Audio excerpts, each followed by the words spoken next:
today you might want to make dinner with me. It's about 6:30 in the morning and I'm starting a crock pot meal. I have 2 crock pots here. I'm only going to use one. This is my large crock pot. It's my older one and I love it for when we have guests over, which is often.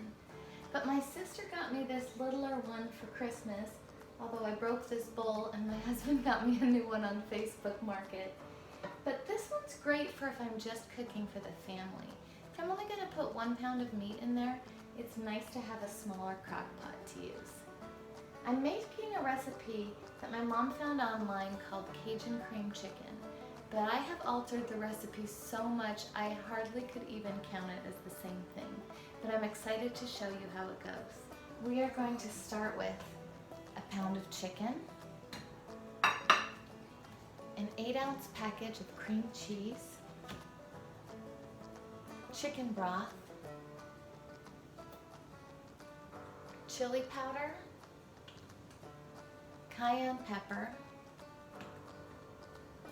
paprika,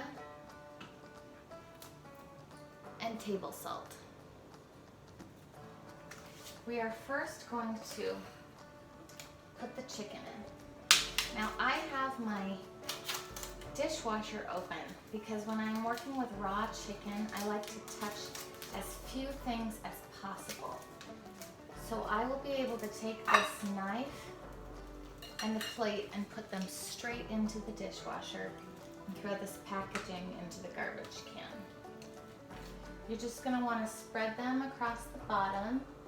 If you can cover the whole bottom, that's great, and if you don't have to double use space, doesn't matter if they fall apart or anything, they're going to be pulled in the end. Okay, now I'm going to add a 1/2 cup of chicken broth. The measurements on this do not have to be exact. You can find the amounts that you prefer. That's what I did when I found this recipe, and online it has you take the chicken broth, the cream cheese, and the spices and blend them together. But for me, that's just more dishes. And so if you're going to be here an hour after you start it or so, you really don't need to do that. You can mix it up after it's heated up and kind of melted in the crock pot. So that's what I do. The original recipe, I'll try to find it and link it below, also called for a package of Cajun seasoning. I don't have Cajun seasoning and I wanted to make it and I didn't want to go out to the store. So I don't think what I have would be considered Cajun seasoning. It's just the quantities of the seasonings I've found that fit our taste here. Alright, so I just dropped that on top. If it was blended in, it would mix in right away, but again, I don't want to make extra dishes. I will make sure to put the recipe that I'm using down below in the notes. Okay, the next thing we're going to do is chili powder. And we're going to do a 1/2 teaspoon. And I just kind of sprinkle it around. The chicken broth is kind of covering the chicken and the cream cheese is just kind of sitting on top. Then I'm going to do a teaspoon of paprika. And this is so good in this recipe. I didn't know paprika tasted like anything when I was a kid. I just thought it was a garnish for deviled eggs, but it is actually so good.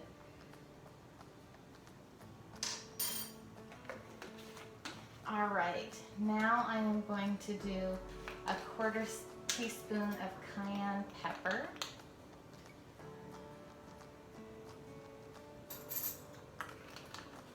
And lastly, a 1/2 teaspoon of salt, which doesn't seem like very much, but my husband loves salt. He always adds salt to things, and he doesn't add salt to this recipe. I think the chicken broth adds a little bit of that. So we're just going to spread those in, and then we'll be back in about an hour to show you how I mix it in once it's melted a little bit. But first, I'm going to turn this on. And I'm not sure when I'm going to eat, but because my chicken is defrosted, I leave it for at least 24 hours in the refrigerator. I'm going to put it on 10 hours. And I will say, when I do crock pot, I don't like to defrost my chicken in the microwave. I really prefer to either use it fresh from the store or to defrost it in the refrigerator, because the microwave kind of starts to cook the edges. And if I'm going to bake it or fry it, that's fine, but in the crock pot, that's really not something that I want to do.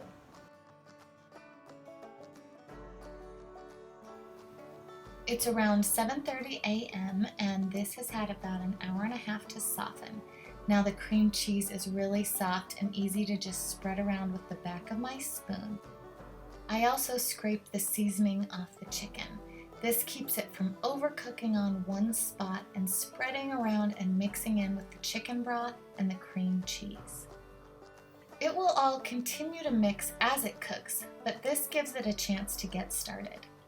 It's 1:30 in the afternoon and I'm just going to give it a quick mix around, turn the pieces of chicken over so that I can get everything mixed in a little bit better.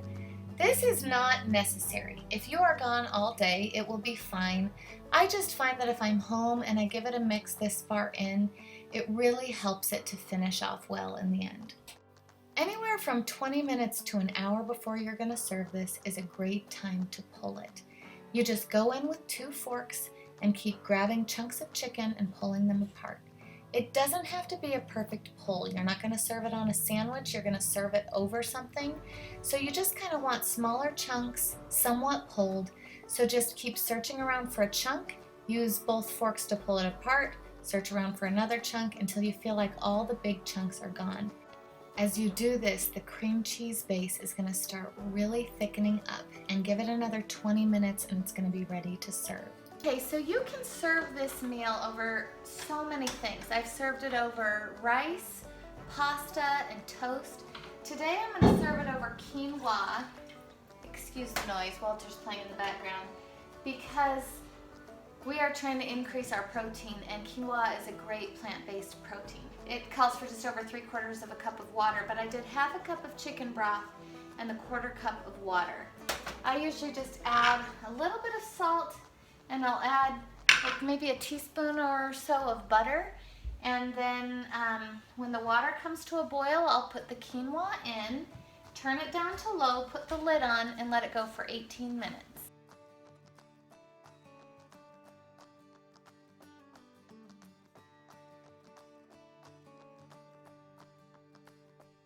I like to work ahead so I'm not scurrying around trying to do 20 things at once. So I've put butter and a little bit of salt in this pan.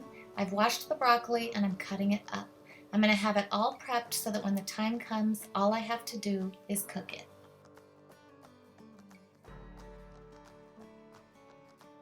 With 6 minutes left on the quinoa, I'm going to go ahead and turn on my burner so that the butter can start melting. I'll turn it on to 6 or 7. Then I'm going to grab my cookies that I've already prepped in advance and put them in the oven, which I preheated earlier, so that they're going to be ready to come out right at the same time.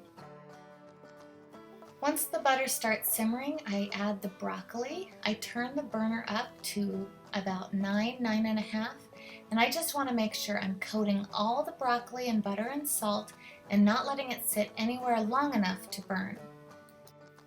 You will want to stop cooking it just before it looks how you want it to be at the finish, because when you take it off the burner, it's going to keep cooking in the pan.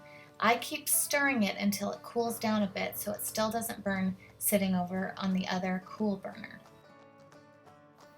When the timer goes off, you want to remove your quinoa from the heat, take the lid off, and fluff it up with a spoon and let it sit for about 5 minutes before serving.